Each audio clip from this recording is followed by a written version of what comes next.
Welcome back to Monster Adjacents, everybody. Today is an interesting case. We have a guy who's often associated with many different monsters, despite literally not being a monster at all. Like, he's just a guy. There's nothing even supernatural about him. But I guess that's just how it works. This is Quasimodo, the Hunchback of Notre Dame.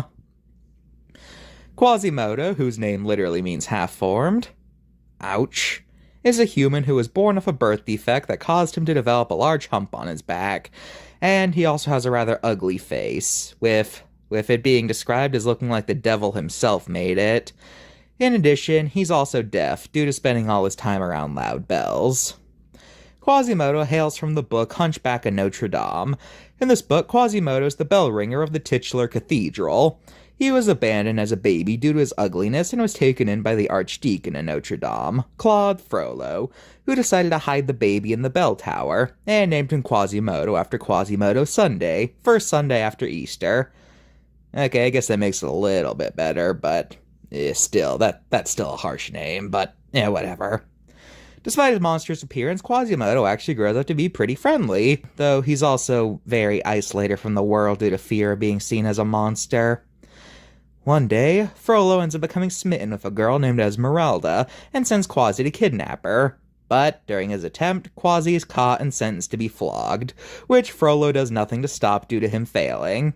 So Quasi is being publicly tortured and everyone in town is fine with it due to his monstrous appearance.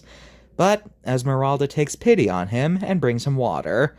This act of kindness causes Quasi to develop feelings for the girl, and when she's accused of attempted murder, Quasi saves her and has her declared safe in the church. Unfortunately, after a while, a mob storms the cathedral. Quasimodo tries to fend them off by throwing bricks and dumping molten lead on them, but it's not until the army arrives that the mob is quelled. Unfortunately, during the ruckus, Frollo lured Esmeralda outside and hangs her. Upon finding this out, and seeing how Frollo is happy that she's dead, Quasi is so furious he grabs Frollo and chucks him off the cathedral to his death. Afterwards, Quasi finds Esmeralda's corpse and cries himself to death.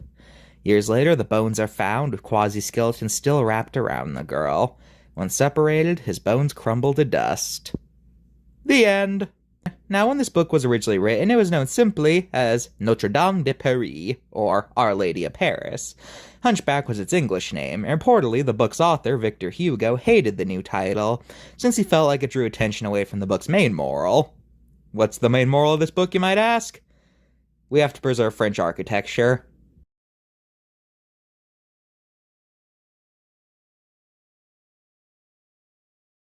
Anyway, Hunchback is a book that's been adapted many times, but it's one of those books where adaptations are pretty much always different. Since preserve French architecture is a moral that doesn't really work nowadays, so instead most adaptations have an anti-persecution moral. You treat different people alright, don't be racist, don't judge people by appearances, things like that. Notable adaptations, we have the Universal film from 1923, which is considered the pilot film for their classic monster movie series. And there's the Disney movie, which is considered one of Disney's darkest films. And that film got a sequel. Yeah. There's more, but those are the only two most people care about. As for Quasimodo himself, you'll often see him in tributes to horror movies due to the Universal film. Which, it's weird because it's like, okay, you'll see Frankenstein's monster, werewolves, Dracula. What's missing? The guy with the hunchback, of course. Perfect, put him in. And even if it's not specifically him, they'll still have a hunchback guy somewhere in the collage. Actually, on the topic of hunchback characters associated with horror, we gotta talk about the Igor figure.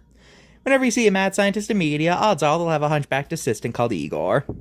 This archetype is based on the film adaptation of Frankenstein, where the doctor had an assistant made for the film, as in the book he did the experiments by himself. And this assistant was named Fritz. Now I know what you're thinking. Fritz?